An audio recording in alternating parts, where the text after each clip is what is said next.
Hello, everybody. We are going to. I'm just going to be testing some stuff today, doing some notifications and chat box and all that sort of stuff. I'm on dad duty, so I thought you guys could hang out with Mally just a little bit. But yeah. Now, actually, one thing that I do want to do is test my live scene, but we'll do that in a little bit, I think. And let's actually remember to switch account. And then this is gonna that's gonna start playing immediately. That's not what we want. And then get rid of you. Live thing there, and let's bring up my Twitch overlay as well. No, not there, not there. Yeah, you can tell how impromptu this is. That like, I was just kind of like, you know what? I want to get shit done. I'm gonna stream because fuck you guys. I don't know why that's a burn on you. All right, clarify Discord notifications. There we go. Go onto my YouTube. There we are. Fucking perfect. Perfect, mate. All right. And I might actually do a little bit of background music because I don't think we're going to be... I mean, we might end up jumping on a game and doing something, but yeah. Yeah, let's go to Stream Beats because they're the only people who don't fucking hit you with DMCA. And that's loud as shit. Let's turn that down. Let's go groovy and there we go. And that should be pretty good. That should be pretty good. Actually, that would be good for Mally to listen to as well. Hey, little man. Hey, little man. Cute boy. Very cute. Alright. So I'm thinking I might actually work on... I've got an Eldari list that I was hoping to run into Beal tonight when we do our 40k stream. So I think I might do that now. Now, I have an email that I don't want to be on stream.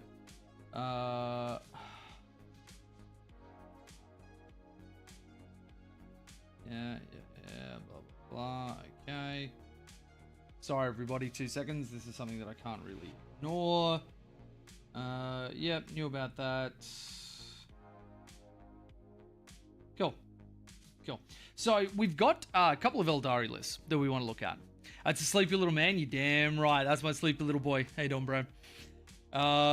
So, yeah, I would really love to get some time in on Ynnari before it inevitably gets nerfed. But one thing that I'm actually really keen on is a Wind Rider list. The Wind Riders is something that I looked at initially and I was like, fuck yeah, the jet bikes I have always thought were really, really cool. And so, essentially, what I'm looking at, and I'll put this next to Mally so that all you guys can see. Obviously, it's on the phone. So, Farseer Skyrunner and Echoes of Ulthanesh. Now, Echoes of Ulthanesh, if I remember correctly, is the CP gain, I want to say. Yes. So, it probably won't show up on... Oh, no, it will. It will. In your command phase, add 1 to the result if you're not within your deployment zone, and add an additional 1 if you're in your opponent's deployment zone on a 5+ gain of CP. So it's basically a 4+ because you'll never deploy him in a way where you won't. Where you will be in your deployment zone, and you maybe will be doing it on a 3-up. I could have gone for the pre-game move. I could have gone for the increase to the Eldritch Storm, but I didn't think that was the way. I didn't think that was the play. Then we've gone for 21 Wind Riders. So 3 bricks of 6 and a brick of 3 gives you a lot of uppy downy with a very, very hard hitting set of units and a 3-man just to go and get objectives or whatever. Unit of Rangers because Rangers are great. 2 6-mans for the Shining Spears. I really want to test them out. I know that they're probably not as good as other options that you can take, but I want to play them. A unit of Striking Scorpions. 2 10-mans of Swooping Hawks because they're incredible regardless of detachment.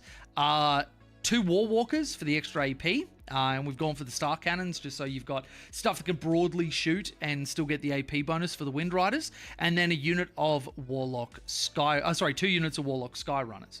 Now, what they do primarily is give ignore cover to the unit.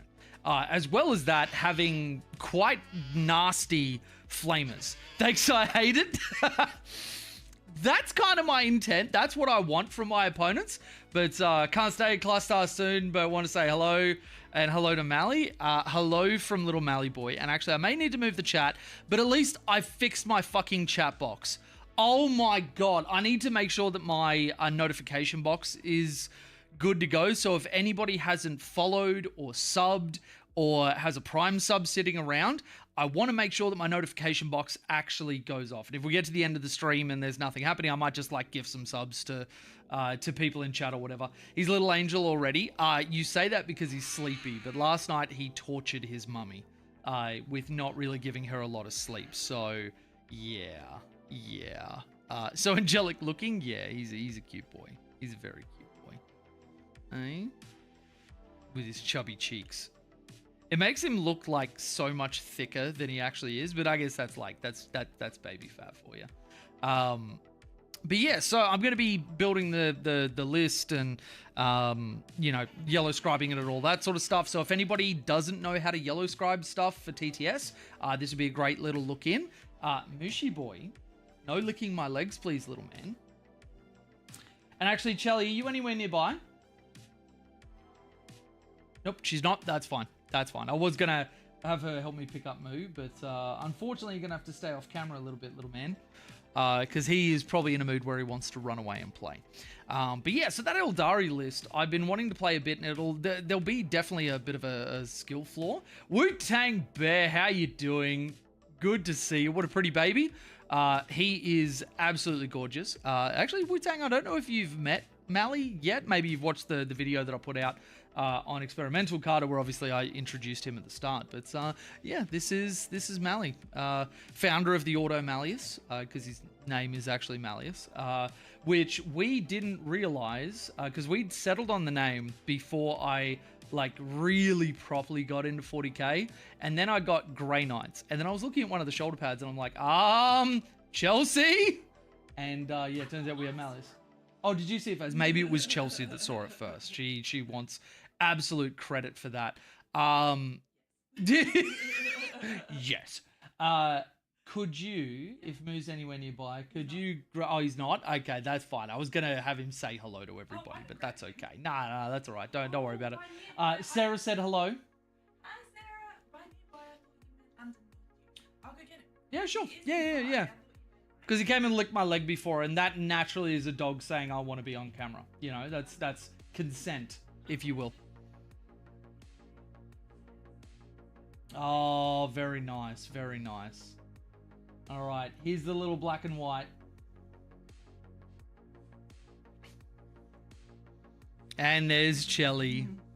Actually, it was more me than him in the camera. Hey, little boy. How you doing? Cute little pup. Alright.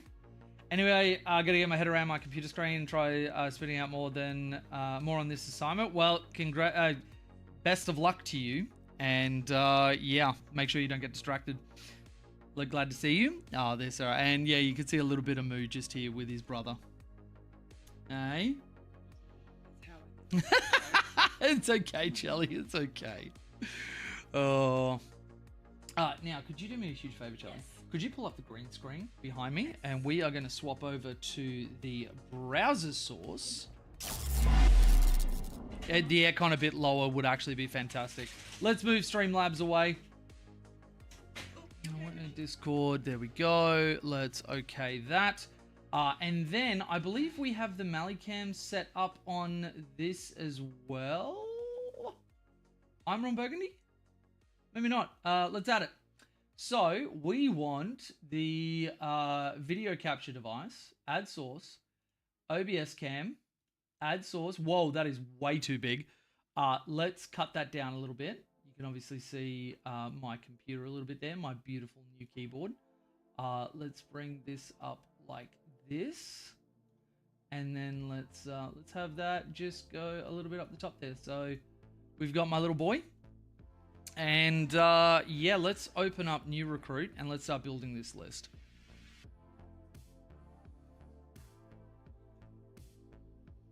All right. Actually, we could probably have him line up so that he doesn't take up any screen real estate. Oh, no, that's not. There we go. Sitting right above Dad. And then the chat box, move up like this, and that can sit just there as well. That should be nice and toy like a tiger. All right, so let's go back to list. Did I have a Wind Rider? Yeah, I've got this one. Now that obviously copped some nerfs. So the Storm Guardians have come out. I've got upgraded a 3-man to a 6-man, so let's just change that. Taking out the Fire Dragons, because I don't think I'll need them. Still got the Striking Scorpions. Some prime sub for the pretty baby boy. It works. I love it. And the TTS is working as well. Some prime sub for the pretty baby boy. Thank you very much, dude. Thank you very much. I'll have to maybe turn up the volume on her voice so that she doesn't get lost in the thunder, so I can actually hear it when I'm gaming and stuff. But yeah, thank you very much for that, dude. That actually confirms that I have fixed not only my chat box, but my notification box as well. That's really, really great. Now, the Shining Spears, they went up. So we're doing them up. 2 units of Warlock Skyrunners, 2 units of War Walkers. And now, what am I missing? It was only 1 Farseer Skyrunner. What else did I have? Swooping Hawks, that's right. The swoops. Now, there is an argument to take like more Farseer Skyrunners or just more stuff, but I think the Swooping Hawks are great. And I'm happy to be proven wrong, because if I play them and I'm just really not feeling them, then we'll do, you know, some adjustments. So the Hawk's Talon, 2 attacks, strength 6, AP 2, damage 2. There's the Exarch's Las Blaster, which is the same as theirs. I think I do like him having the Hawk's Talon, because like 2 shots of strength 6, AP 2, damage 2 is just so nice. And then we duplicate those, and that is 2070. What am I over by? Shining Spears, Warlock Skyrunners, 2 Warwalkers. We went the Star Cannons, and I'll show you guys why. I don't know how well it shows up on the stream, but so Star Cannon, 36 inches, still really good range, and with their scout move, they're going to be getting there. It's 4 shots at strength 8, AP 3, damage 2, which can go into a lot of different targets. Now, you could argue, and this is where my brain went to missile launchers first, where you've got single shots of strength 10 and d6 damage for anti-vehicle, and then you've got a blast profile. The Star Cannons sort of sit in the middle of that, and I didn't want to go something like the Scatter Laser, which is just a whole bunch of AP0 shooting with sustained hits, and, you know, it is 12 attacks from the model, but hitting on 3s, I don't think you need to go down that route. Now, what am I over on? This, it's not Seer Sight Strike, it's Echoes of Ultanash, but that's actually more expensive. Swooping Hawks, double, Warwalker, double, Warlock, single, Striking Scorpion, Rangers, Shining Spears, 3 6-mans and a 3-man, and a Farseer. Is my app not updated? Am I over on points? No way, right? Okay, manage app and device. Updates, checking for updates. Let's see. Because, like, I mean, New Recruit would keep their shit together, and I'm not seeing where... Actually, I'm over by an extra Scorpion unit. Never mind, there were 2 Scorpion units. That was the problem. And these guys copying a little bit of a nerf. Like, Rangers and 1 unit Striking Scorpions clears off all of my Infiltrate needs. If I had the points, I'd drop the Ranger squad and go 2 units of Striking Scorpions, because Infiltrate and then Scout is extremely powerful. Maybe that means that there's an argument for going away from the Swooping Hawks and into those, but yeah, I don't know. I don't think you need to.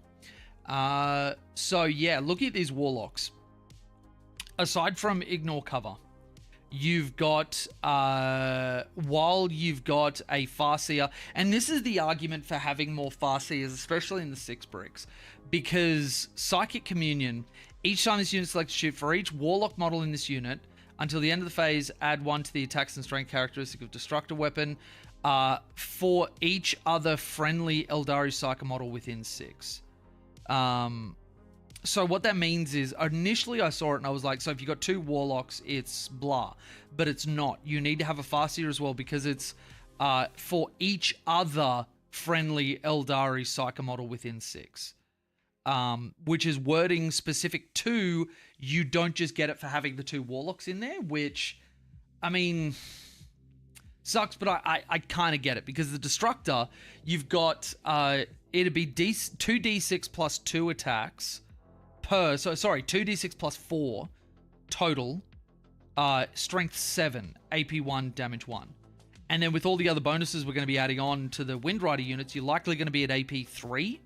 And at the moment we don't have a way to increase damage, but yeah. And then you've got like a torrent weapon that doesn't have to have the ignore cover tag here, because they've got it on their data sheet. It is just like, not even while they're leading, weapons equipped by models in this unit, which means that the entire Windrider unit gets it, which is really great. Speaking of, the Windriders, I've gone for the Shuriken Cannons on them, because each 6-man has 18 attacks with lethal hits, strength 6, AP 1, damage 2.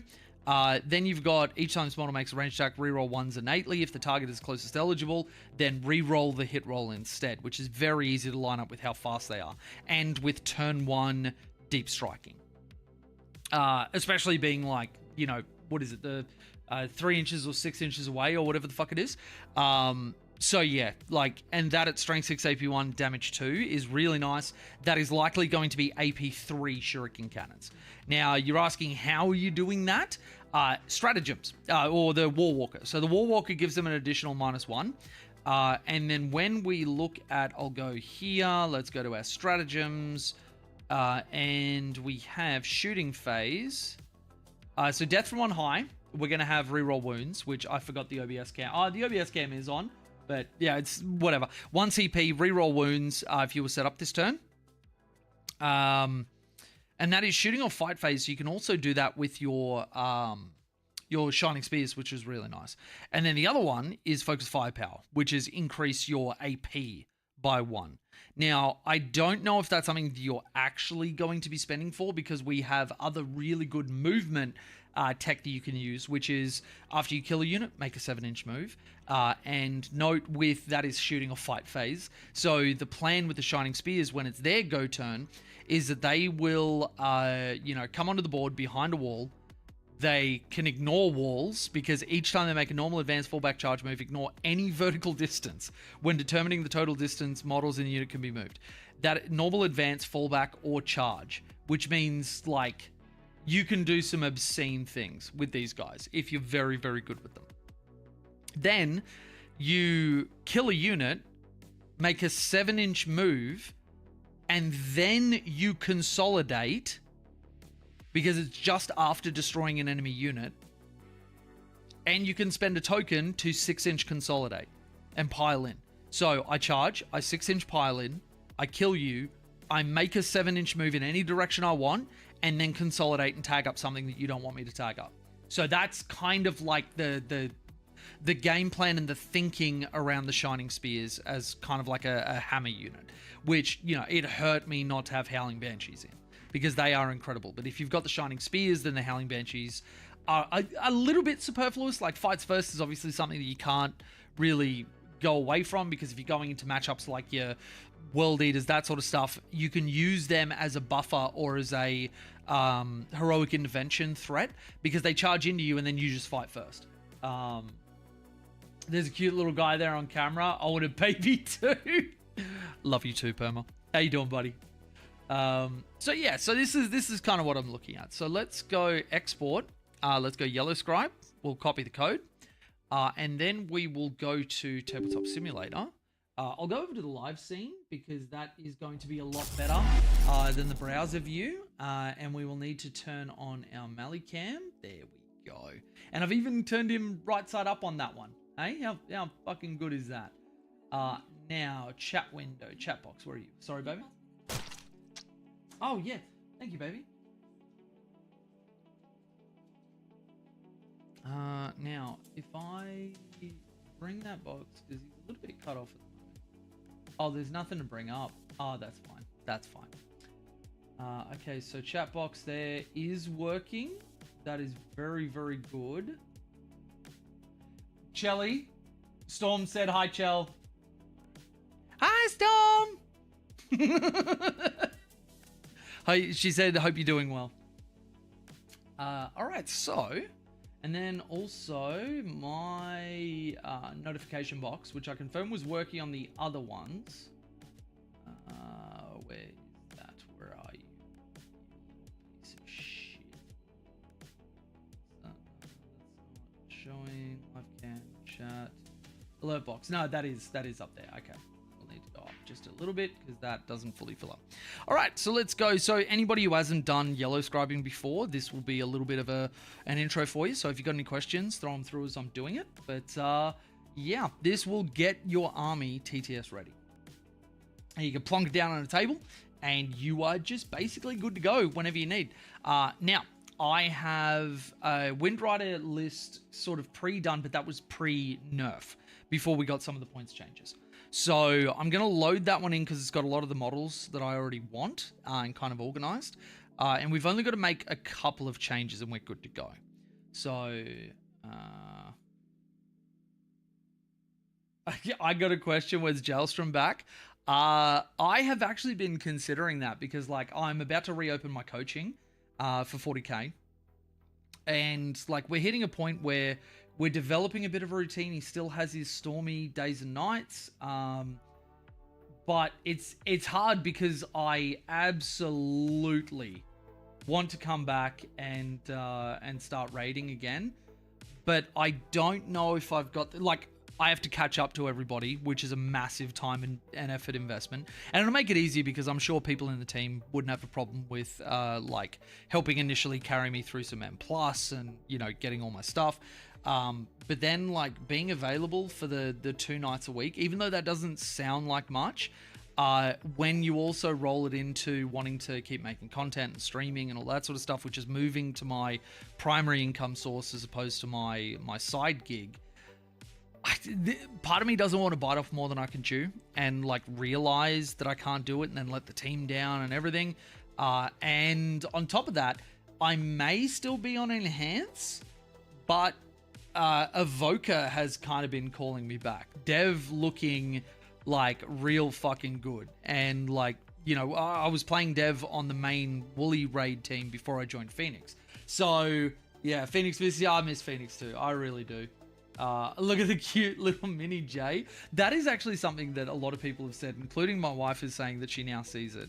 That like, he has drawn a lot of traits from me. Poor little fucker. Yeah, Jelly, you're not on camera until you are, until you're here. Yeah. I'm just calling my phone.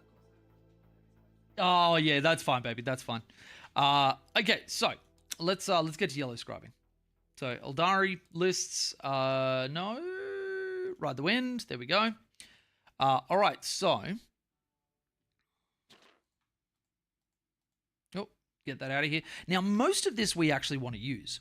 So I'm just going to put some of this. Actually, you know what? I'm going to put it in the prep window, and like not much is actually going to be changing.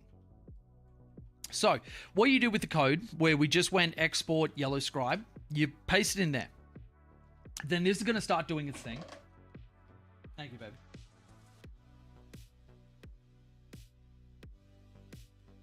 I've derailed the stream enough. It's booming. Good to see you, Boomy. No, honestly, like derail away. The whole point of the stream today is actually just to kind of yap.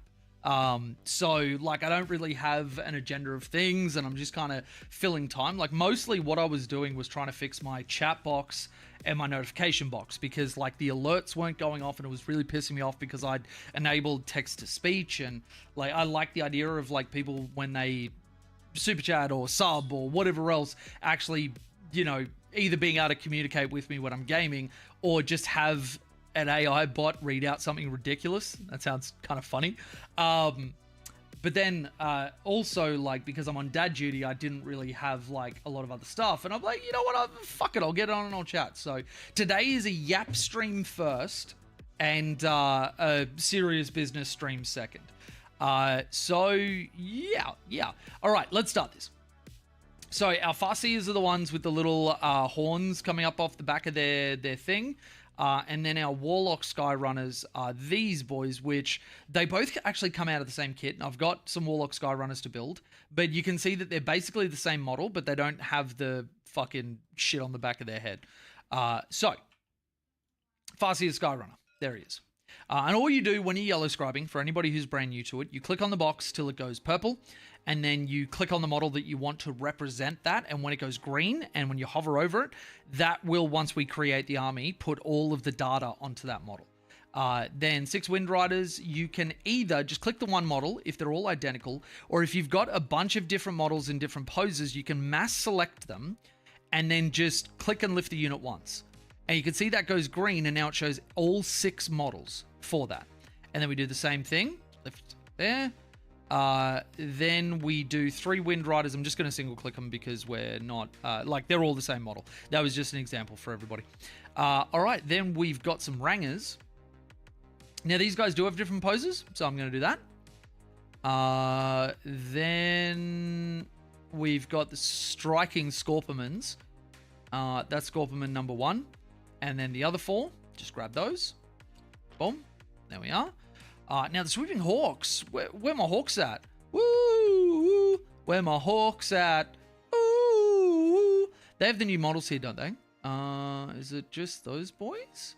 No, those look like the old ones. Do they not have the new Swooping Hawks models? They don't have the new Baharoth.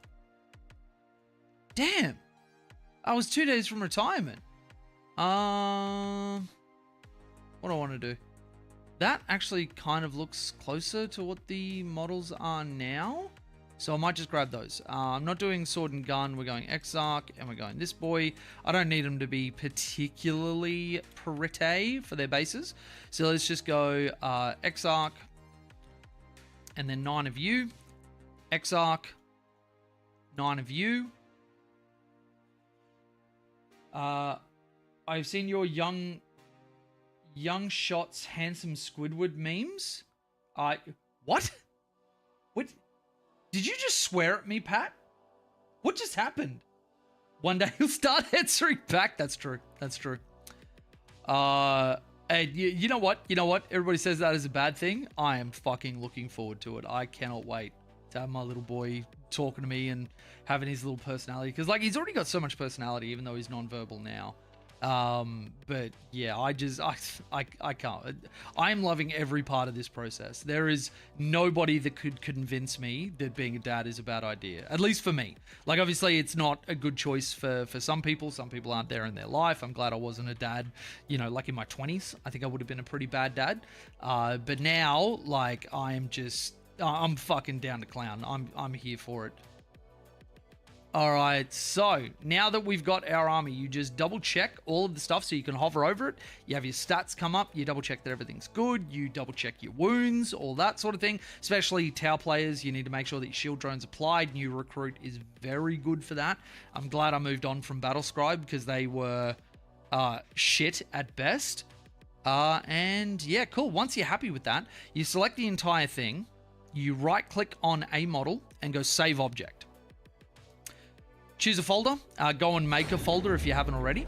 I've been painting Eldar for my partner Kaisa. Nice! Wait, your partner's name is Kaisa?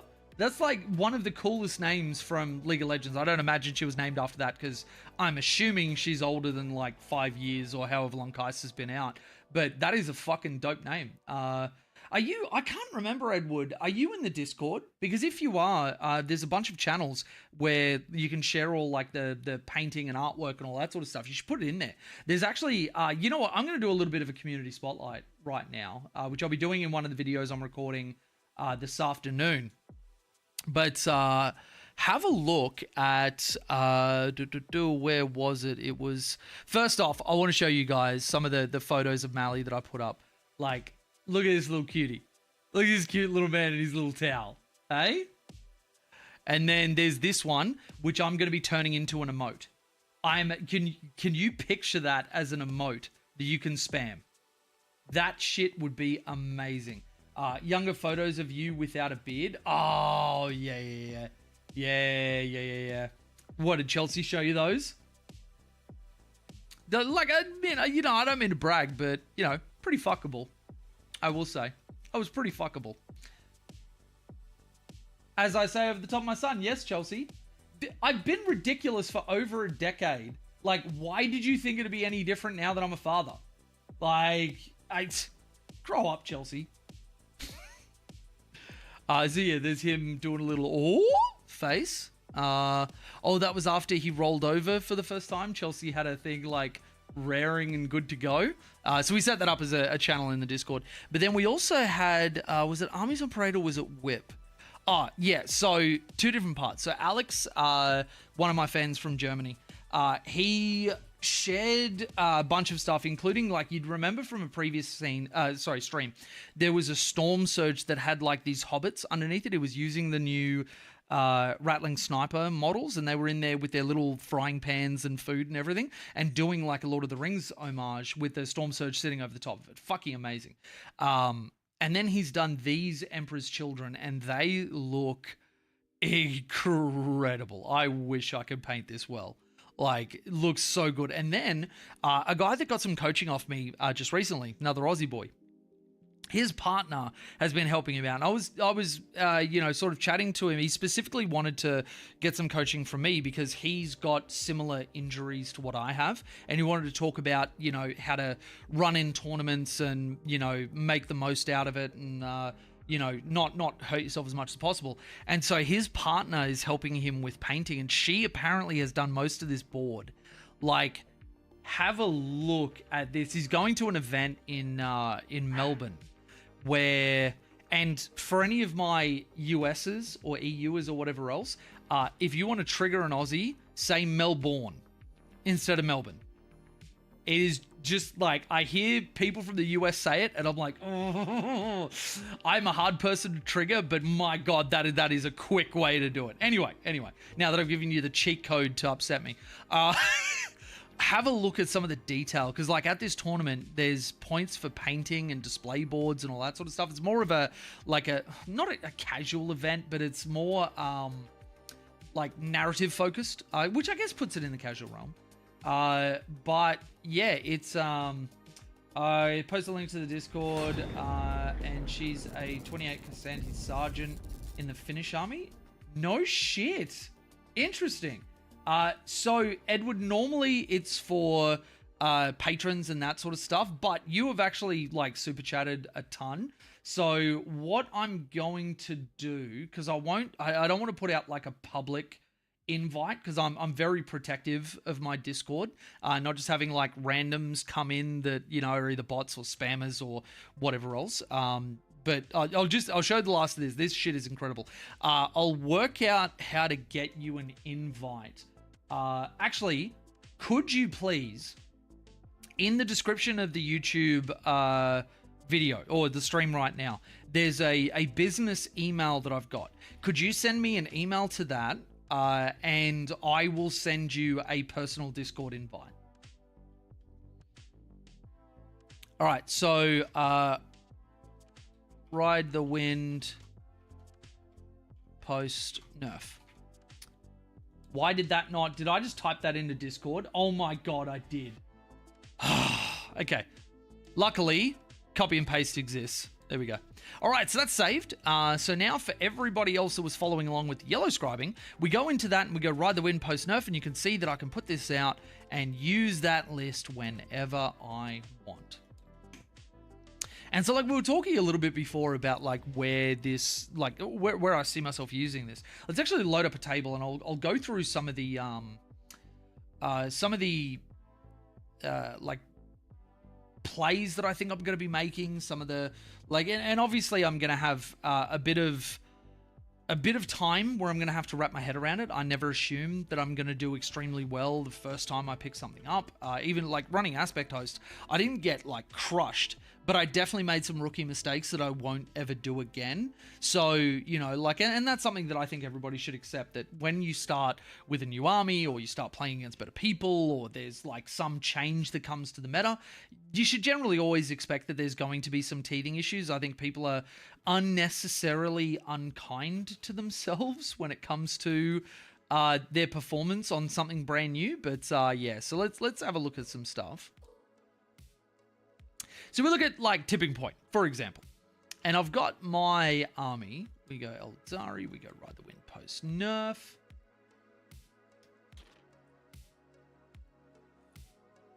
J-Trend sending with post nerf clarity. I want to disagree, but I'm having a real hard time, you know, because of the post nerf clarity. It's really making it so that I don't think I can disagree. Assume you lose every time you play against a new army?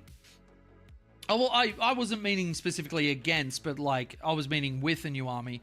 But I mean, from a balance standpoint, generally stuff has come out decently stronger than some of the stuff that's currently in the meta. I mean, look at what the fucking Mordaka detachment is doing, and like Eldari had a number of tricks, including Ynnari when it first came out. So yeah, I mean, I don't disagree. So our Shining Spears, definitely you're going to have one starting in Strat Reserve. There's an argument to have two, because like when we look at the detachment rule, this is the other part of it. That, let's bring that up on our thing. Actually, no, we can go to Battleforge and just, it'll probably be down the bottom. So Ride the Wind, as a detachment rule, you can have, at the end of your opponent's turn, you can pick up 2 models. You always, your Asuryani mounted and Viper units count the battle round number as being 1 higher than it actually is. Now, I'm really sad that the Vipers aren't better. I've just not been able to include them in a list, even though they're 65 points. The 65 points I could use for like literally anything else. And that kind of breaks my heart a little bit. Sending you the email. All right, I'll have a look at it once I, you know, won't have my email pop up on screen and give everybody all my details. Mordaka is fun to play against. All players always make errors when they are confident. That's an interesting way of looking at it. I found it really interesting that Michael House self-nerfed this weekend just gone. Still went 4-1 because Michael's an excellent fucking player. But yeah, he was like, no, this is way too strong. I'm going to nerf myself. And I think he only gave himself sustain 1, which is the rumored change that's going to be band-aided onto it. But yeah. So it's a Suryani mounted, and you can uppy downy, which I think also means that like... So I look at deployments, and this is the next thing that I do when I'm preparing any sort of a list. Where can I actually deploy and keep my stuff hidden and safe? Now, with the Shining Spears, naturally, because we've got advance and charge as a stratagem, well, advance, fallback, shoot and charge, we could go like this. Now, obviously, the wall is problematic, so the Exarch probably goes at the back, honestly. And we have this guy with his ass poking through there. Let's just get rid of the walls. The floors so we can see, because we know they fit underneath. He goes in there. And then everybody else just does a similar thing where, like, as long as we're under each other, we're good, and we're not on each other's base. Yeah, so that's fine there. That's fine like that. And we want to have our base as close to the wall as possible. That guy then just, like, fits in here. You can fit in just here. And, like, we'll have to sort out the bases, but obviously they're going under there. But, like, something like this. Then we look at advance and charge, and we can't auto 6, but still 14 inches ignoring vertical distance means at turn 1, if they put anybody on their natural expansion, we can charge them without spending a CP. Like, that's a 6-inch charge to the other side of the objective marker. You could look there, but I think that these guys are way too fragile, because this is... You know, the Eldari life, their Shining Spears are only Marines. They're a T4, 3-up save. The Exarch's 3 wounds, the normal boys are 2 wounds. Which is not enough. That, like, makes even Overwatch scary. However, they may be saving Overwatch for things like your Wind Riders. So, I think that, like, the unit with the Farseer is definitely off the table. I think you go something like that. Now, a big consideration for us is that we have a cap on strat reserves. And if we're going to put a Shining Spear unit in strat reserves, it means that we're having an enormous amount of points going into it. Because the Wind Rider unit is like, including characters, let's have a look at that. The Farseer is 100, the Wind Rider is 160, so that's 260. And then the Warlock Skyrunner is a 90. So that's 350. Which means really only one unit can go in there, and then maybe like one other 6-man. So I think that facilitates that Shining Spears aren't going in there. Now, Swooping Hawks, they have Deep Strike, don't they? So that's the other 500 points that we can put them in. Yeah, so we've got Deep Strike, which means we could have them in there, but I think they, if there's no indirect on the board, they're a great target to have ready to fly over and mortal wound somebody. Because all you need to do is land within 9 inches of them. So maybe if we're not concerned about angles, we can put them something like this and have the wall and the terrain protect them from a particular angle. Now, obviously, all of this is factoring in pre-measuring.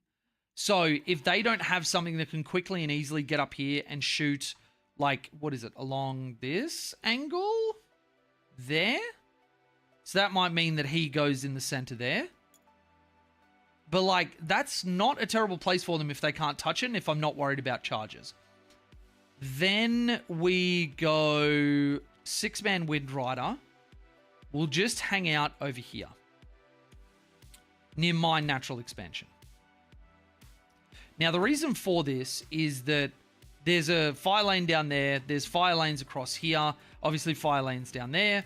But with my 14-inch move and the ability to advance, shoot, and charge, if I don't have to use that on the Shining Spears, I can use that to... Because it's only the base that has to clear the wall.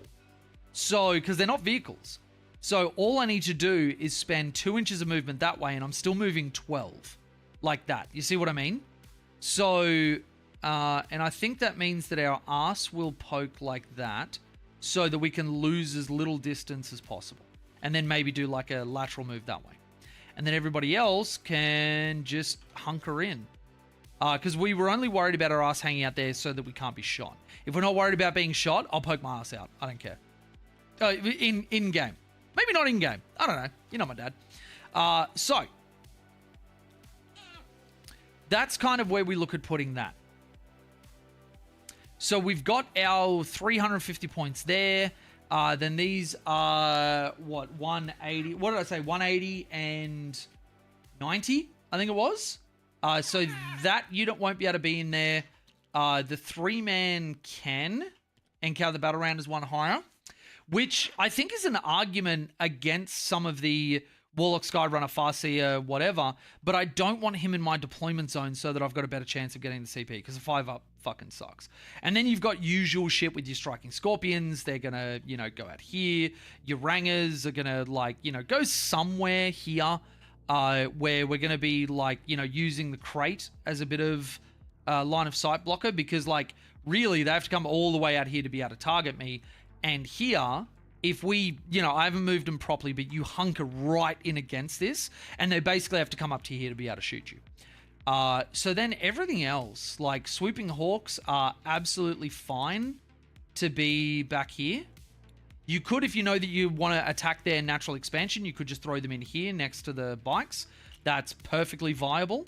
And you'd probably just use their tiny bases to weave them in between if you've got the room to be able to do it. Then everything else, like Shining Spears, I'd go just inside here. And then have, you know, 2 at the back, whatever. I'm not going to properly pinpoint position them because it takes a bunch of time. But yeah, and then have Wind Riders around here, because we're probably going to pick them up. And then at the end of our opponent's turn, because if our opponent goes first, they're turn 1 deep striking. Because you can pick them up and then put them down at the end of your opponent's turn. And then we'll have things like, you know, War Walker, because we've got the scout move. We pre-measured the 9 inches to be able to, like, go back like that. Or, failing that, I hate you. I hate that you have that stutter. We go like 9 inches forward that way. And then the other one, same. We can be like around here. So we can run up this laneway. 9 inches, then 14 inches is an enormous distance, Piranha fans. And yeah, so I think that's our game plan. We don't have a ton in reserves and deep strike to start, but that's a misnomer because all of this that's mounted can uppy downy. Like just ridiculous.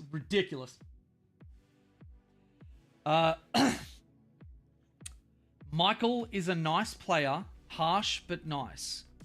As in harsh because he's really good and he plays the game extremely effectively. I would agree. Anyway, it's 10-4. It's heading off to bed, Daddy J. Thanks, Edward. Good to see you, pal.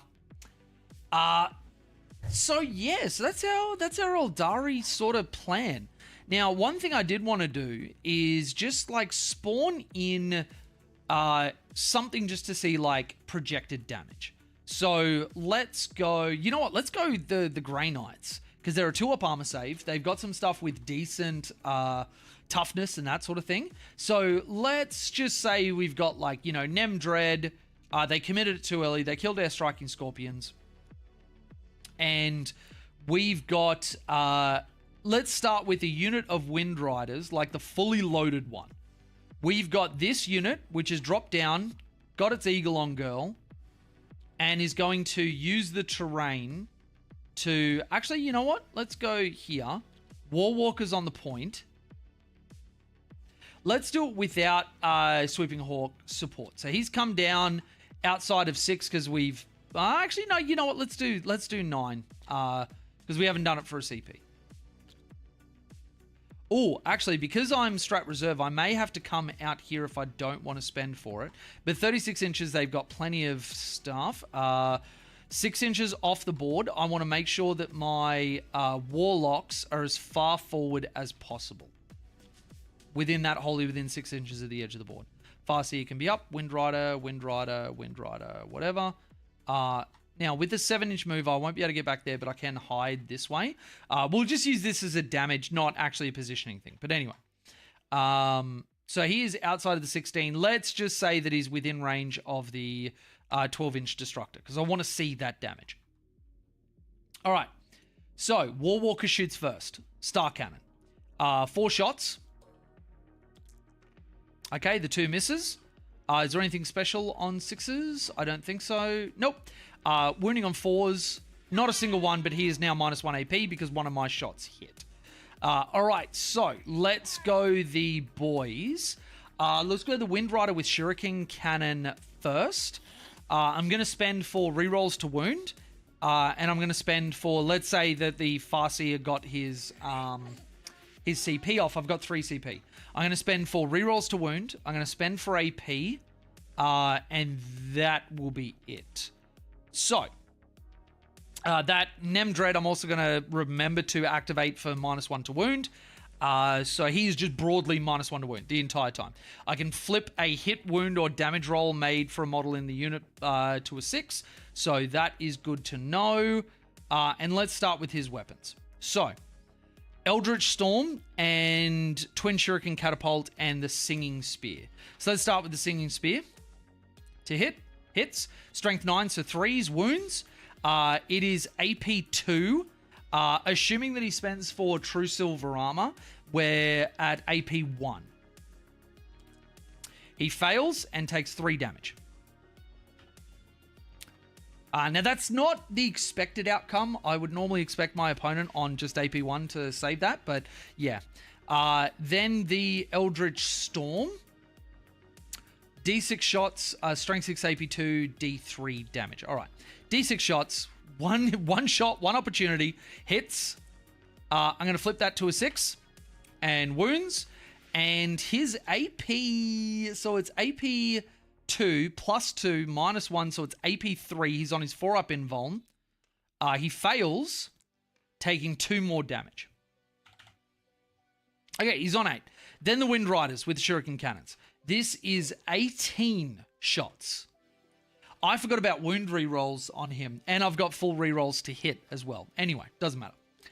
Okay, so hitting on 3s, full rerolls to hit. All right, drop those. These are lethals.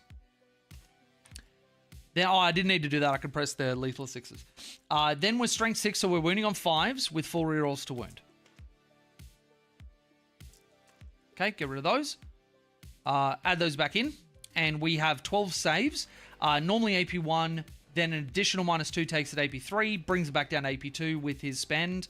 That is 6 times 2 is 12. Nemdred's dead. God damn. God damn. Oh, sorry, Mally. That was a little bit loud. I'm sorry, bub. Let's move you a little bit further over to the camera. There we go. There we go. Hey, who's my cute boy? Little grizzly bear. Oh, so I've been triggering Chelsea because, like, I went on a deep dive a couple of months ago learning the kids' brain rot speak. You know, Riz, Livy Dunn, Mogging, you know, the usual. And because we've been calling his noises his grizzles because he's like, and we've been calling him a little grizzly bear. I was like, oh my God, Chelsea, he's the Grizzler, which, you know, the Rizzler is another brain rot. He's the Grizzler. He's got so much grizz he could grizz up Livy Dunn. And she was not a fan. Which, I mean, half of our relationship dynamic is that I'm constantly doing things to trigger her in a funny way. So you know what? I'm not even kind of proud of that. I'm really proud of that. I'm really proud of that. So one Wind Rider unit fully killing off a Nemdred does feel really good because that's its toughness above what they would want to shoot at. Like a normal Marine unit would then get like fucking decimated by these guys. Now, the important thing with them to have them get value over the course of a game is definitely going to be to use the killer unit 7-inch move strat and position so that you can actually get behind cover or same, aggressively take objectives and, you know, maybe put your opponent in a rough position. Because if you're fully getting rerolls to hit when you're shooting the closest eligible target, that's in Overwatch as well. So if we consider, like, let's say a 5-man Marine unit, like a JPI unit, coming out to take an objective off me, we didn't even shoot the Destructors. We didn't even get to the Warlock Skyrunners. Let's do that. So it's 2d6 plus 4. Ugh, that sucks, but still 7 shots. Strength 7. Nice. Then that is AP... What are they? Because we likely wouldn't have spent for the AP because we're in Overwatch. We're spending for that. So it's AP 1, ignoring cover. So that's a good save roll by them, but that's 1 dead Marine immediately. So there's only 4 left. Then the Wind Riders, 18 shots. Any hits are automatically wounds. 3 auto wounds. They fail them all. There's 1 guy left. Then the Farseer Skyrunner. Let's go Eldritch Storm. I did have Blast at the moment of activation, so that's 6 shots. Full rerolls. Nothing.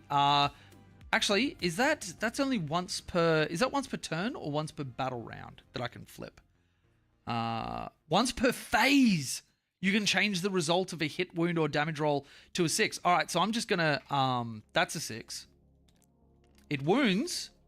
AP2, they fail it. D3 damage. Of course, I get only a 1. Then we've got... So I will need some of his other stuff to go through. Actually, the Farseer Skyrunners, they probably got Twin Shuriken catapults, right? So I'll just do all of theirs together. So this will be 6 shots, because they're all the same. 4 rerolls. Not a single one. Fuck me, I guess. And then Singing Spear. 1 shot, 1 opportunity, change everything you ever wanted. I probably should have done that with the Auto Flip 6, but stuff you learn. Okay, so missed on both accounts. So that JPI unit, there's 1 dude left, and he's not going to kill a full Wind Rider brick. Now, they'll have Marines behind them coming out, but at the very least, in Overwatch, that just, you know, took a decent chunk out of those boys. And then we're not even considering Sweeping Hawks damage and all that sort of stuff. Yeah. I think this list can have some play.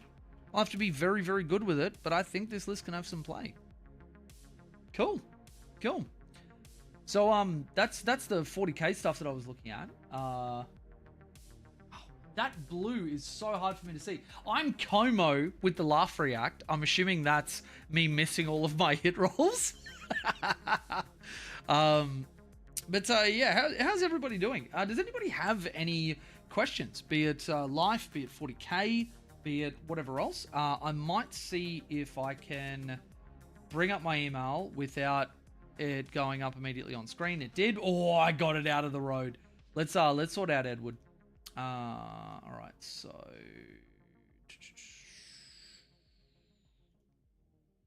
is it under? Did it automatically go to junk? I'm not seeing anything from him.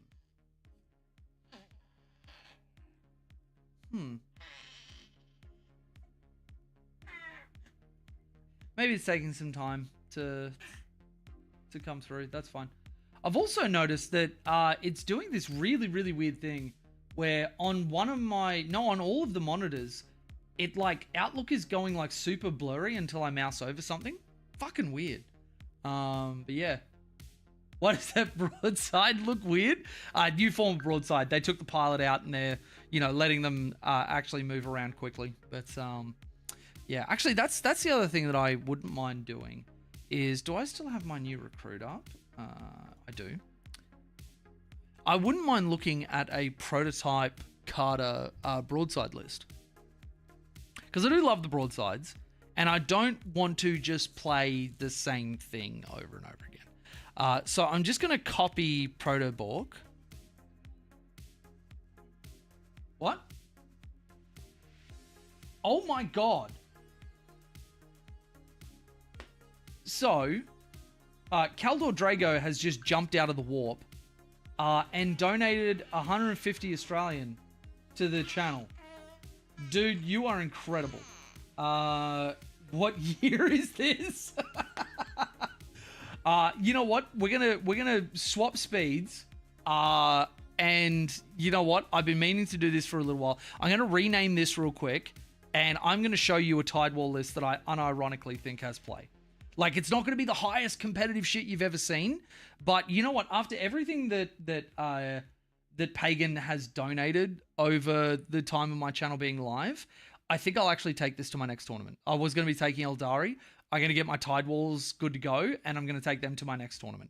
So, dude, again, Pagan, thank you so much. Anybody in Twitch, if you're rocking a sub at the moment, spam those emotes. Get some jumping tower guys, some rails, whatever else. Also, Storm, I don't think you've been here for a bit.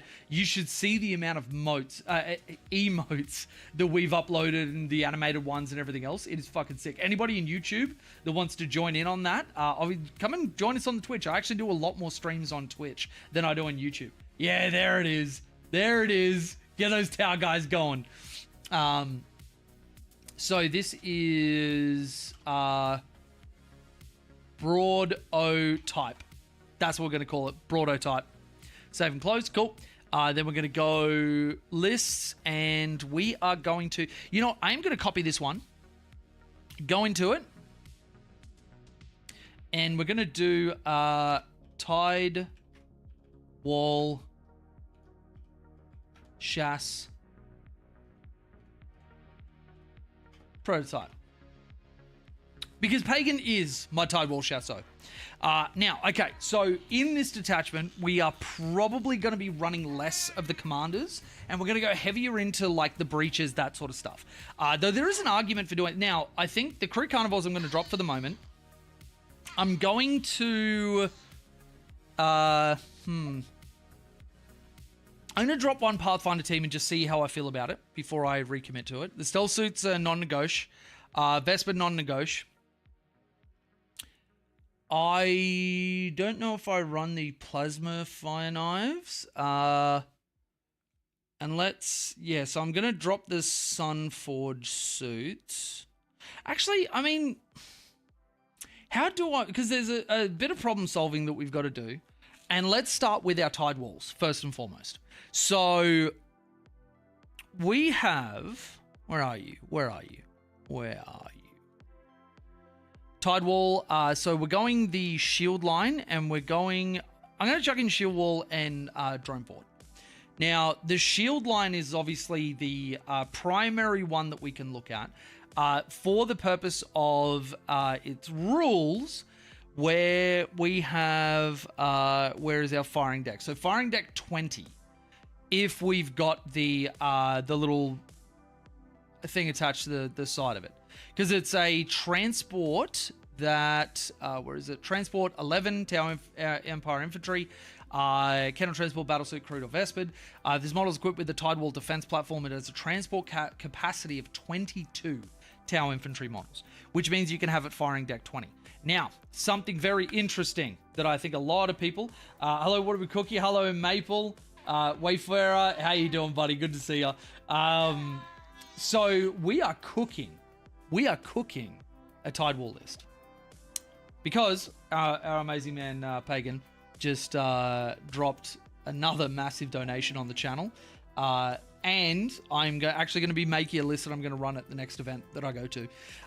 So, because we've got potentially 20 stuff, the thing that I consider with the Tidewall, though, is that when you put on the defense platform, it does make it a little bit unwieldy, and a lot of the terrain that I'm going to be playing on is closer to WTC than it is GW. So, that is something I've also got to consider. Now, the drone ports can be really good because they have assault on their guns, which means that they can advance, they can shoot, and they can then select the assault weapons inside them to advance and then still be able to shoot. Where the Tidewall can't, it doesn't have any ranged weapons equipped, which means even though the breaches have assault inside them, that doesn't matter. It's not eligible to be selected to shoot, so therefore firing deck, if you advance, can't be used. It's the main thing that bricks them in, what am I trying to say? In fucking Montcar. Now, we saw in Oxcad, because there was an advance and shoot strat, that actually opened up Tidewalls to be able to advance and shoot, regardless of whether they're drone ports or shield lines, because it says this unit can advance and shoot, not this unit has assault. Two different abilities, very, very different implication. So we got shield lines, and I'm going to go one drone port. Then we're going to go two devilfish. Now we've got two breaches. We've got a Pathfinder team. And then we will need more breaches. So I think the Plasma Commander goes away. I think Shadow Sun goes away. Yeah, little Grizzle Monster. Can everybody hear the grizzly bear waking up from his little sleep? His little hibernation? Hey, grizzly bear? The grizzler? You ready to grizz up Livy Dunn? Hey? You on a mewing streak, little boy? Yeah. Yeah. You got the brain rot, don't ya? You've got the brain rot. All right, we are definitely going to take more breaches. We're going to go... Missile Commander is going to be our Warlord. We got 125 points left over. I think triple breacher, double Pathfinder actually sounds pretty good. Because then you can go the Pathfinders in the Devilfish, scout move them, so you got a bit of speed on you. And then now the problem with that is that you're giving up a little bit of the infiltrate that you would normally have.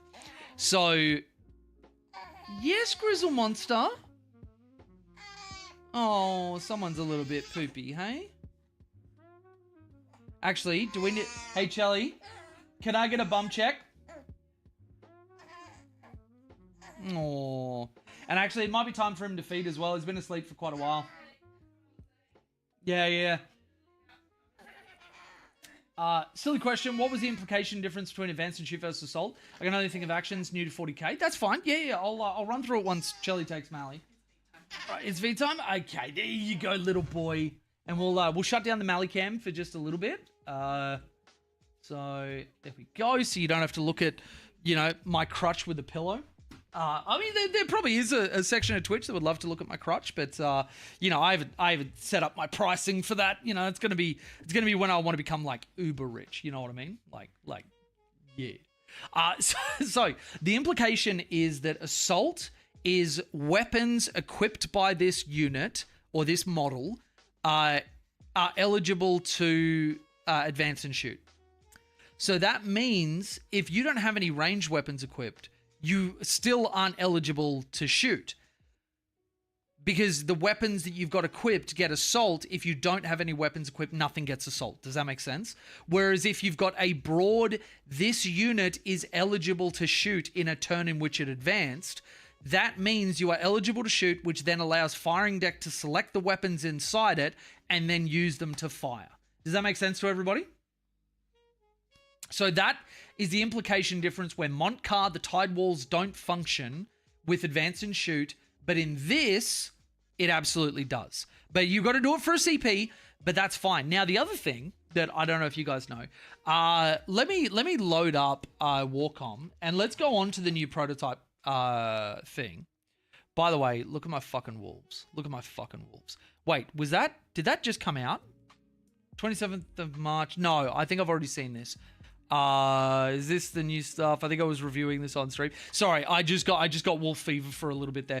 So Warhammer 40,000. I want to go to other rules, and we want to go to experimental prototype Carter. Now, let's zoom in so y'all can see it.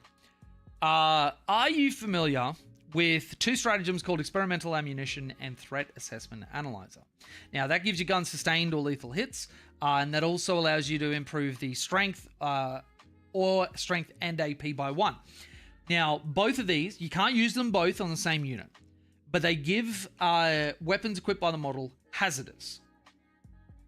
Now, with the Tide Wall, you're selecting weapons inside, but the models that the weapons are normally equipped by count as being equipped by the Tide Wall. So when you take hazardous checks, it goes on the Tide Wall, not on the breaches inside. So you can get a full shooting activation out of those breaches with, say, sustained and lethal hits to, I don't know, offset the fact that you can't be guided and you don't have your rerolls to wound and whatever else. Nice little addition for some fire. And then the Tide Wall takes the mortal wounds. Then if the Tide Wall dies, the breaches get out behind a wall, walk out, and then have another round of shooting. You functionally get 2 activations out of those breaches. Now, is that stronger than your classic, like, Oxcad prototype Carter just being in Devilfish, advance, and get out and do a one-and-done shooting? No, it's not, because then you've got, like, the compounding effect of guiding, ignore cover, and rerolls of 1 to hit and reroll wounds is pretty monstrous. But the Tide Walls also offer something which I don't think you can discount, which is, let's just get rid of all these knife ears. Grab all this. Can you just... Later, bitch! It's all going to show up here. Let's throw it into the void. There we go. All right. I think I've got a Tide Wall list. Like, it's an old one, but it still checks out. Lists, is it in here? No, it'll probably be in the base thing before I started doing that. It will probably be under T if I named my stuff properly. Shield wall? No? All right, well, whatever. We've got a shield wall. Let me just show you some tech. Now, did you know that a transport that enters the field from Strat Reserve is eligible to disembark its unit in the turn in which it arrives? The unit has to get out of the transport outside of 9 of enemy units, but it doesn't have to be wholly within 6 inches of the board edge. So if we were to go, like, for example, 6 inches, whatever, we go out here, we're outside of 9, then the breaches can get out 3 inches if we so wish. Which means that you could have something come out and touch the objective there or whatever. And even if you didn't want to get out, this is one of the good things about the shield wall. For things like ignoring cover, if we are wanting to shoot at, like, a target down here, and then we've also got targets like up the other side here, your points of visibility are from every point of the model. So your entire unit can shoot from down this side, or your entire unit can shoot from down this side. It also means that you can have all your breaches just tiny little visibility out here. But, like, you could never normally do that with a full breacher squad. You would have to position them really dickily and whatever, and then go from there. You've still got the +6 to your range, But you can also just come onto the board and then, 16-inch shoot at somebody, which is like way better than it was where you're only at 10, because your max threat range was 16 before. Going here, you couldn't touch the center. Now with Prototype, you're able to shoot anybody that's anywhere near the center of it. Or disembark them, get them out 3 as a delivery system, and then you're shooting 16 to the other side of the objective marker. Yeah, that was the next thing I was going to go to.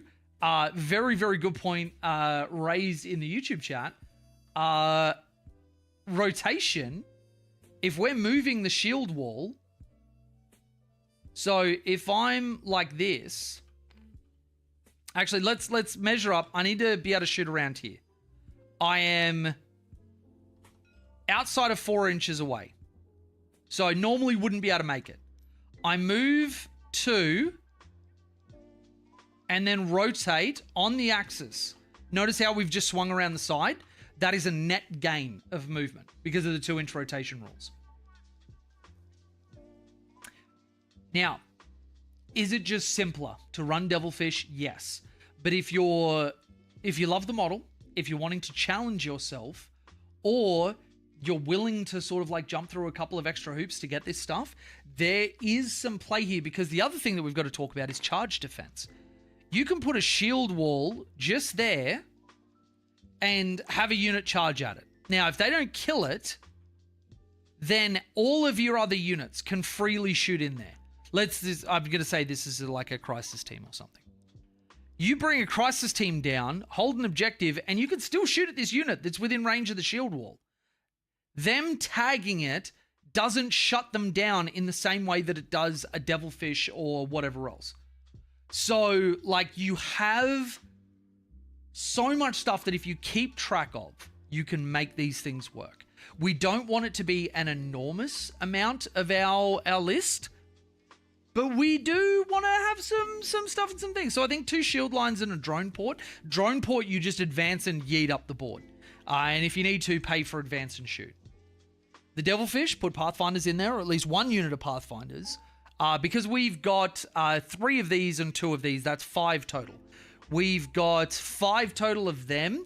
Only the Devilfish need to have something in it, otherwise it blows up. So you could potentially use the drone port as a nothing's inside it. If you kill it, you really gain nothing and I lose like 80 points.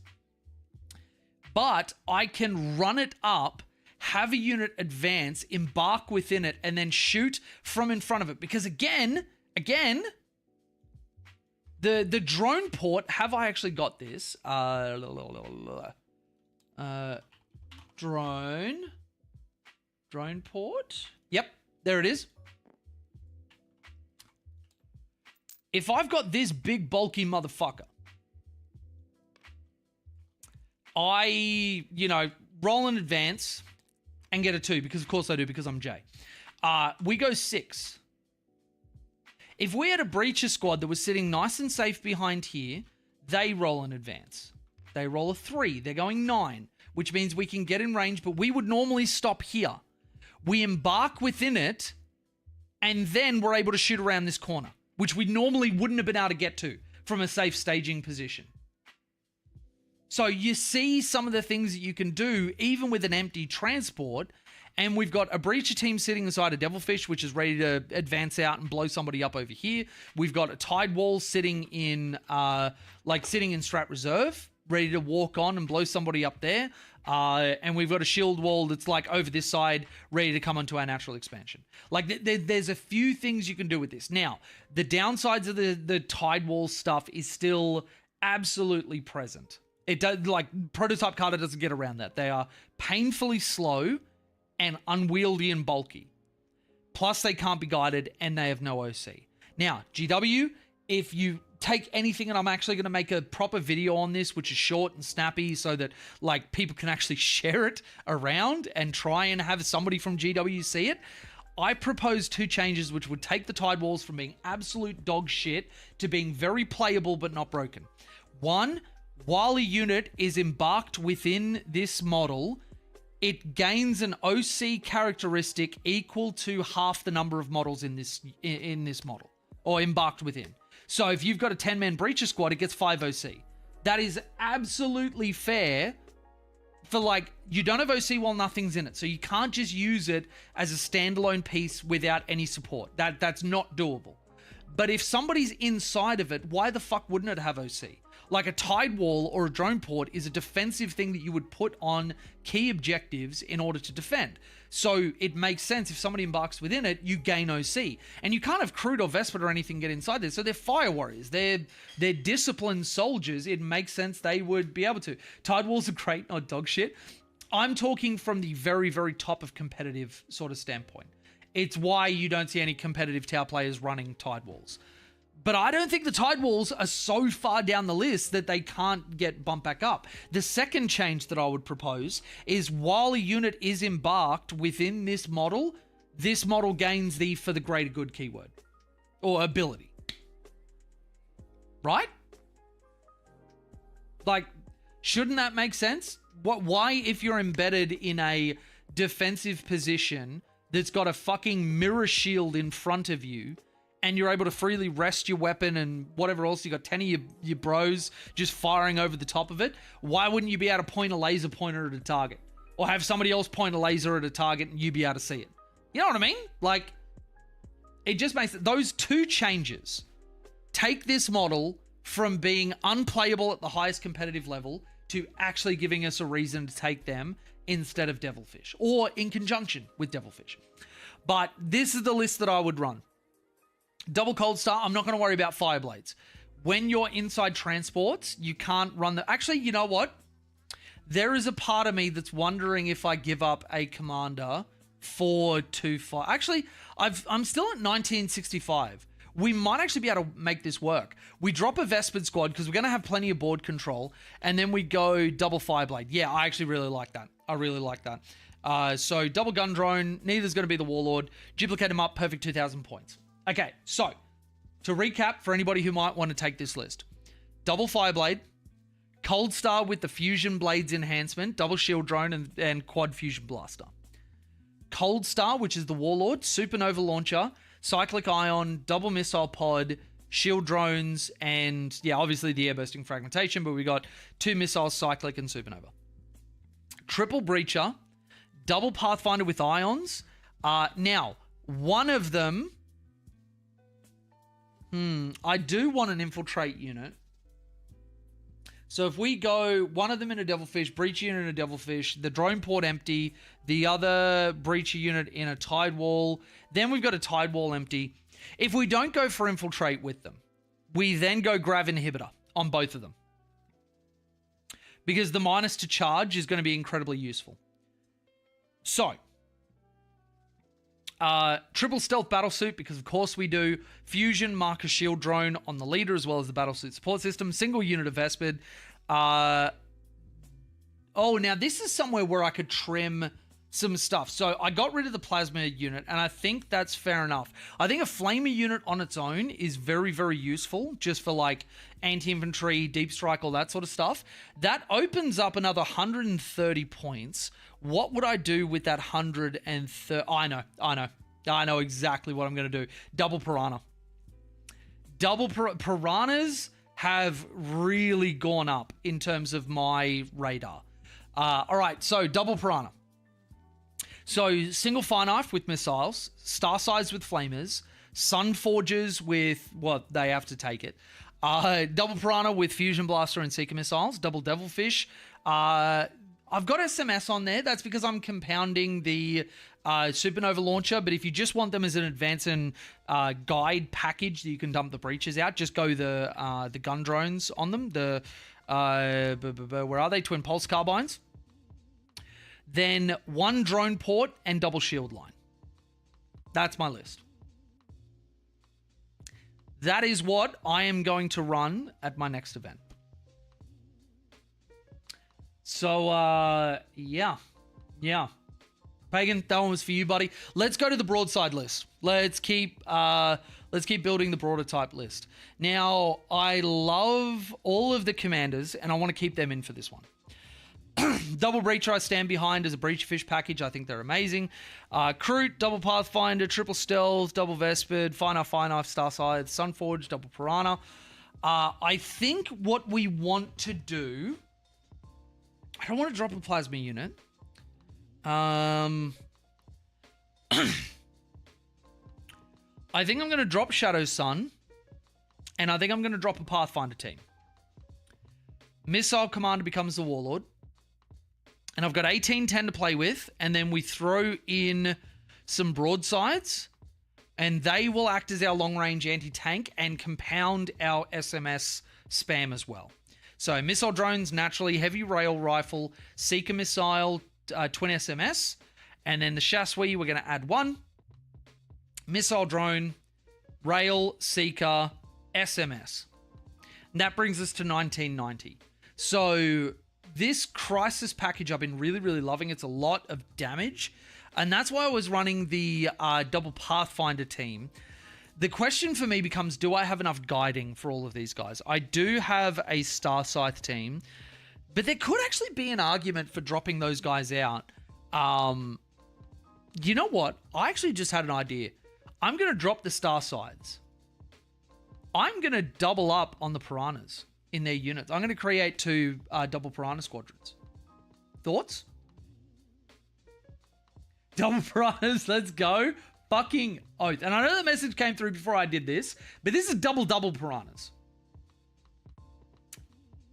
Thoughts, chat? Because for me, the double Piranha is something that if I look at like moving along the board, needs more tide wall. I mean, he's not wrong. He's not wrong.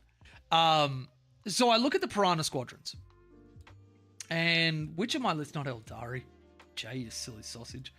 Which one was I using the Piranhas in? I think it was Bork, bitch. So for anyone who might be interested, this was like a GT list that I was flirting with. And you already saw the layout just before. It's a lot of the same stuff. It's Crisis, it's Triple Commander, it's Shadow Sun, Double Piranha, Double Devilfish with Breaches, Double Pathfinder, Triple Stealth, Double Vespid, and then a Kroot Carnivore squad.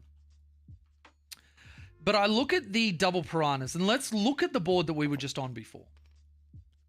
Now, obviously, you know, terrain is going to be different. There's a bunch of different layouts. But I look at a board, and I'm like, okay, primary means of ingress and egress for my opponent. There's a tiny little lane down here. They can obviously stage here to get onto the center. They've got their natural expansion here. But then we've also got this where there's a big open laneway, as well as a hiding spot where a lot of high-value vehicles and units are going to be within. Now, what are my movement values to potentially be able to get on top of this? Now, this map isn't incredible for it, but if we were to look at a map like... actually, you know what? Fuck it. Let's do that. Because Search and Destroy is definitely one that pops out to me, or Sweeping Engagement is another one that jumps out to me. 1v1, WTC map. Let's go Search and Destroy. Load.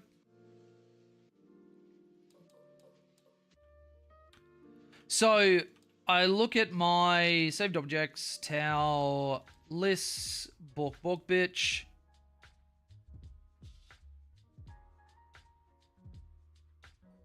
Chuck that down. Damn, she loading slow today. Come on, TTS. All right, and then we've got our Piranha packages. So let's have a look at our deployment. We've got places here to hide. We've got places here to hide. If I look at what a double Piranha squadron can pull off with a 9-inch scout move, I have them something like... Ooh, will that fit? I'll probably have you... Oh, maybe I'll swing your ass around like that, so that you're up against that. And then you can actually fit like that. Oh, can you? Is that a little bit too tall? Okay, so maybe we're doing something like this. Yeah. Okay, so we're sitting like this. We make a 9-inch scout move. 5 and 4. Now, obviously, I'll practice this so I don't get my Piranhas in front of each other. So he would actually get priority because he goes further. This one will be just a little bit back. Oh, no. I don't want them clipping each other. Let's just, he was back here, he was there, whatever. From there, 9 inches out. He just needs to come a little bit back. There we go. And then he can actually duck his wing underneath there. And that actually fits up to a certain point. So we've got to come back just a little bit. And as long as that drone is out that side, that fits. And feel free to go and grab your piranhas and have a look at that. Now, then we have a 14-inch move. 6 inches. Plus 8. 2. I'm just going to double check because I might be getting demonetized. God fucking damn it. All right, I'm going to have to cut this out. Off to bed, glad caught the first part. Yeah, good to see you, dude. Really, really good to see you. By the way, coaching's opening back up soon, so have a look at the calendar. Let's go back. That fucking sucks. That's going to demonetize. I hate music channels like that come on automatically, and they claim DMCA free, but they are absolutely not. Why would you not play more stream beats? I don't understand. God fucking damn it. So, quad piranhas, my man. Then I can't remember how much I'd move. Mushu, do not lick me. I swear to God, I will kick you, little boy. All right. But he'll be right behind him. So then we look at like what's moving through here. We can even move him like this. Because if we're within 2 inches of each other for coherency. Why is that being like that? Oh, I can actually go further away. 2 inches for coherency. They can't move between us, and anything wanting to go here to the center has to move around. This is going to, like, shoot almost anything behind this building. There is no vehicle or monster that's going to hide from that. And then this guy, if there's something down this way, can shoot that way, or could potentially shoot down here, whatever. But more importantly, and this is something I was saying in a little skills session we did last night in the Discord for people that were able to attend it. Which, by the way, shout out the Discord. Awesome people. If you would like to join us, have a look at the Patreon or YouTube membership at the $5 tier or higher. Once you are in, even just for a month in either of those programs, you're in the Discord for life, unless you do something shitty enough for me to kick you. But I haven't had to do that yet, so that's really great. But anyway, so we do some impromptu skill sessions, and this is one of the things I was talking about where piranhas have a unique data sheet ability that nothing else in Tau has. And that is at the end of your movement phase, select one enemy unit within 12 of this unit. That enemy unit must take a battle shock test. Now, note that it doesn't have any of the wording, restrictive wording that things like Tyranids have, where different units cannot force a battle shock test on the same unit multiple times. Piranhas do not have that restriction. So if you've got 3 single-man piranhas, you can force 3 battle shock tests on the same unit, and that has big implications for things like reactive lone op 18, or -1 to hit, or armor of contempt, or any of these things. If your opponent can't use those reactive defensive strats, it could potentially really fuck them. Space Wolves, which is a really, really rough matchup for Tau, if they can't do the -1 to hit, -1 to wound, that Thunderwolf Cav unit dies like a bitch so much quicker. So much quicker. And as somebody who played a decent amount of Space Wolves and won events on them, one of my big concerns was always, can I get my defensive layers off? Because if I can't, I'm dead. So, yeah. How are piranhas working out for you? I wasn't feeling them in experimental. They, at the moment, have been doing great. I've yet to take them to a tournament because I've been busy with Mally, but I really, really love them. Not only for the battle shock, but also for the extended melter range, for move blocking. I think they give a detachment that doesn't have built-in speed a lot of extra speed to allow other units to perform their role without having to try and stretch themselves. So, yeah. No sound came through on Twitch. Not too sure if isolated sound or something. I don't really have isolated sound. Are you able to hear me now, Como? And when you say no sound came through, what do you mean? As in like no talking? I mean, if you can't hear me, then I'm completely fucked. Oh, no, that was for the music? Oh, okay. Well, unfortunately, Twitch doesn't do the DMCA strikes. It's always YouTube. And these channels are fucking hyper litigious. Like, as soon as you've got any of it, they will try and claim your monetization. which is such a shitty practice. I fucking despise those channels. It's, yeah. So that's where I'm looking at the piranhas. And then if I've got 2-mans, I can do that in the middle. And then if it's a board like this, I may not have to do that again, and I can stage up a piranha unit back here. They're dealing with these guys, and then these guys can drive in on the next turn. Or hide behind this wall if I'm not worried about charge threats, and then just zip around and come back up there and keep move blocking and jailing their stuff. And if I'm like, this is where I built a list like this with double Pathfinder, piranhas, I've got my stealth suits, I've got my crew carnivores. There's a lot that can move up and play. Like, I've still got my Uppy Downy, but I'm playing a very front to back style of Tau where I can jail people very effectively, but also use scout moves to be incredibly defensive if I need to. Because like Pathfinders, I will never put not within range of a wall. Or if I really want to get aggressive, I'll have the Breacher's Footslog, have the Pathfinder, well, at least one of the Pathfinders in a Devilfish, scout the Devilfish somewhere so that it's useful, and then have the Pathfinders get out, or have the Pathfinders get out before the Devilfish moves. Breachers move up, bound into the Devilfish. Devilfish moves again, the Breachers can't get out, but then they've got to peel open that transport that can potentially be in their deployment zone, with Pathfinders having gone up and done their stuff. Or that Devilfish then gets to reactively move 7 and be defensive where the other Pathfinder unit's moving back behind a wall, whatever the case may be. Whatever the case may be. But that's my thought with the list. And then doing the same thing with this broadside list. Double piranhas, because obviously I've gone for singles in the main GT list. But the double broadsides, again, that means that I've got long-range anti-tank where I can put them on a particular fire lane that I want to dominate. And I've got other stuff that can go and jail and play and put pressure on my opponent so that I'm not hamstringing myself by having a slow anti-tank unit. And also, even though it's slow, this is where I'm loving the SMS, or at least I'm willing to put a lot of testing into it, because even though they're slow, I'm still able to chip off my opponent's units. And my Devilfish are throwing that. And my commander has got a damage 2 indirect weapon.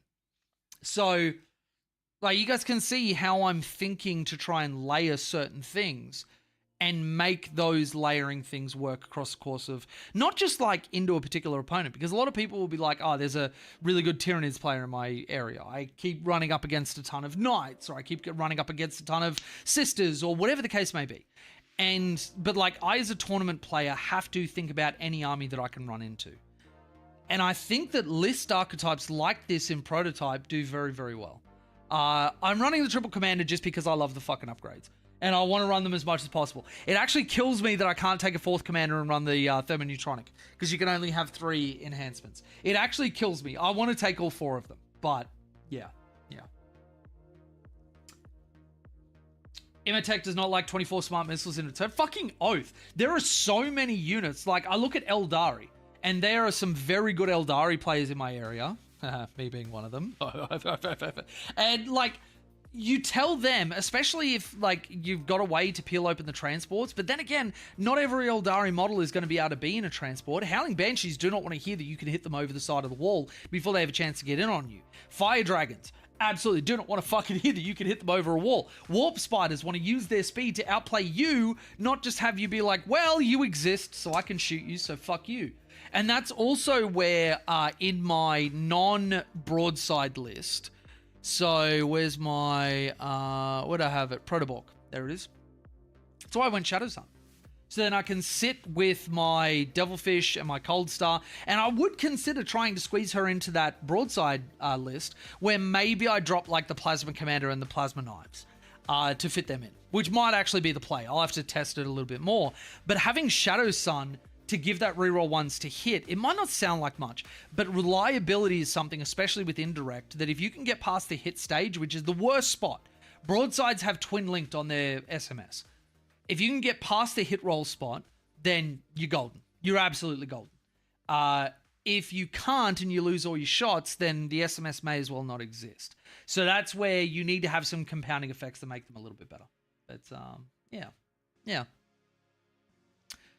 But yeah, I'll take some time to field some questions, but that's going to bring us towards the end of my little impromptu middle of the day stream. I will be streaming tonight. I'm going to get a game in against Beal.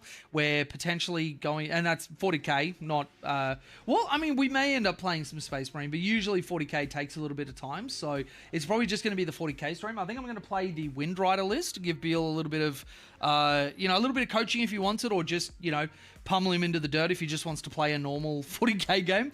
But that should be really, really fun. So make sure that you are following the channel. Tune into that. That will be in roughly, I want to say it depends on Beal because he's got a weird schedule, but probably about 6 hours, something like that from now.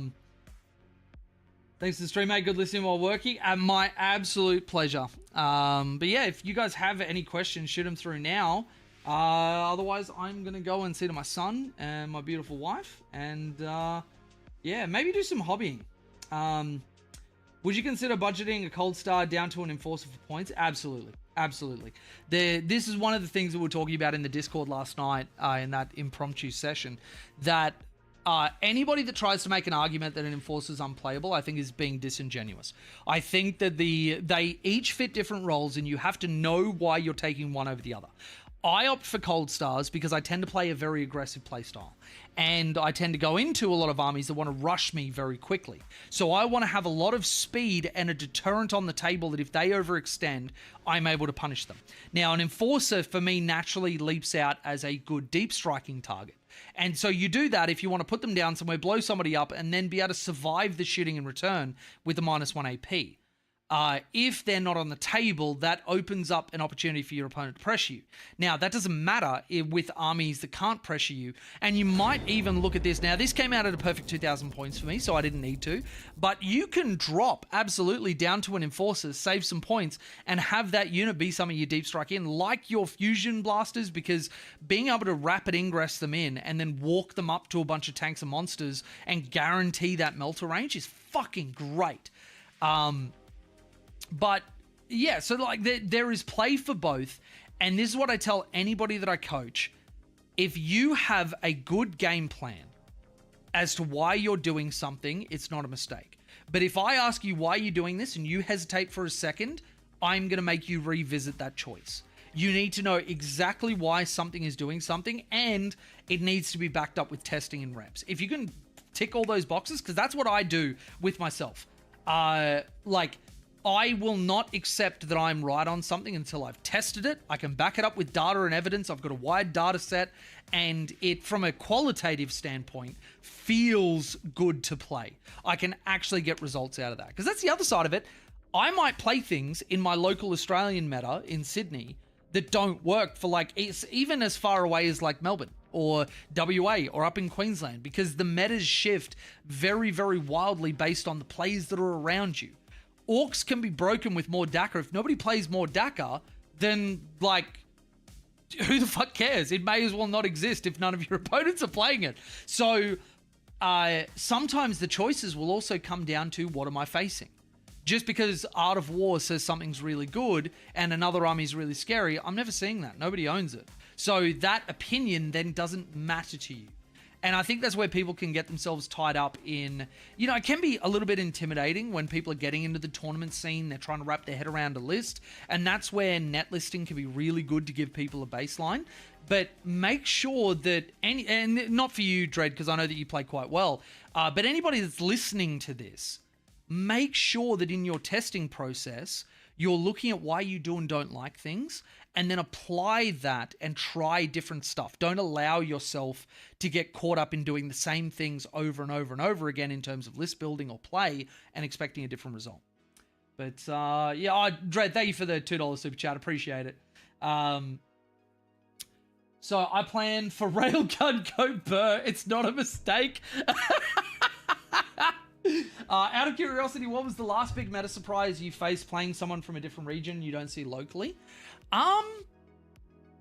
So I think some of the stuff that the Queenslanders brought down to the teams event that we have down here, some of the bigger 8-man ones where they're practicing for WTC, some of the army choices were really, really interesting. For example, GSC is super popular. Down here, we've got one or two specialists that play it, and that's basically it. And then you also had things like, kind of the Dark Angels came out of nowhere. There was a dude that was playing those extremely effectively. There was, just little things like that. There was another AdMech player, because down here there's only Alex Anglezos. That's it. And he's like one of the best, arguably one of the best AdMech players in the world. And like, so you've got him here, but then you don't have anybody else that runs it. And then there was I played against Ben Warrior, who's a previous ATC champion. And he was running AdMech and he was really good at them. And I was like, holy shit, more than one exists. What the fuck? So yeah, I think that's probably something that, GSC, some of the more niche armies, that then you have other specialists coming down and surprising you with, the choices they've made in their list. People running both Muscle Beach and, the Tyrannid ally detachment and doing really well with them, having some genuinely scary lists. It's like there's quite a few different things that are pretty fucking baller. We got one GSC player, an Adderall riddled 19-year-old that gives Art of War a run for their money. Fuck yeah. What a Giga Chad. But yeah. Yeah, so GSC is obviously something that you should, if you've got the opportunity, get as many reps as you can in, because they're an army that does really well when people don't know what they do. Same with AdMech, but they fall apart when you know how to pick them apart. You need to understand the matchup, how easily they die, how hard it can be to kill the Muscle Beach guys, what their threat ranges are, deep strike shenanigans, all that sort of stuff. But you put in the time, and these armies are extremely beatable, especially for Tau.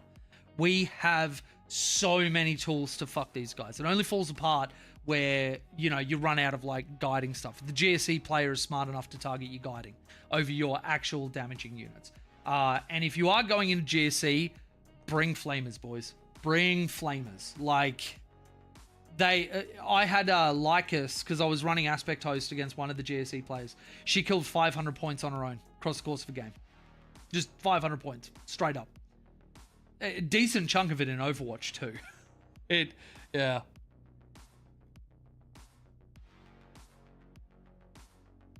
But yeah, I'll give everybody an opportunity if there's any questions that people want to throw my way. I'm feeling yappy today, and I know that's a surprise. I normally don't talk all that much, but yeah. If not, we'll wind down the stream, and I'll see all of you tonight for playing against Beal. You get to watch me do my Wind Rider list, and Beal will be playing some flavor of Tau, and that'll give you an opportunity and obviously the thing that I'll point out, and I'll say this at the start of the stream as well, Beal is getting into higher levels of tournament play. He gets very few reps in because of the nature of his job. So if anybody acts like a dickhead in that stream, I will just straight up fucking ban them from my YouTube channel or my Twitch, because this game is, very friendly in nature. It's going to be me helping, one of my longtime fans out and helping him wrap his head around Tau and all that sort of stuff. But that also represents that if you're in a similar position and you've got stuff that you want to look at, examine any mistakes or misplays or stuff that you didn't know and watch me coaching somebody, then that will be an awesome stream to come along to. Again, that's going to be in about 5 or 6 hours, somewhere around there. I'll have to hit up Bill and see with his schedule, but yeah, really keen for that one. Thank you to everybody who's joined us. Thank you to all of my patrons who make all my videos possible. For anybody here that's in Australia, also check out a friend of the channel, R&R Hobbies. There's a link in the YouTube description. Use code Pantheon. You get 26% off GW prices and directly support me. So go and have a look at that. Get a quarter of the price off GW stuff. And any Catachanians, you know how much we get upcharged on GW shit. So this basically removes all of the import charges and everything else. So yeah, thank you to R&R. 26% is fucking pog. It is extremely pog.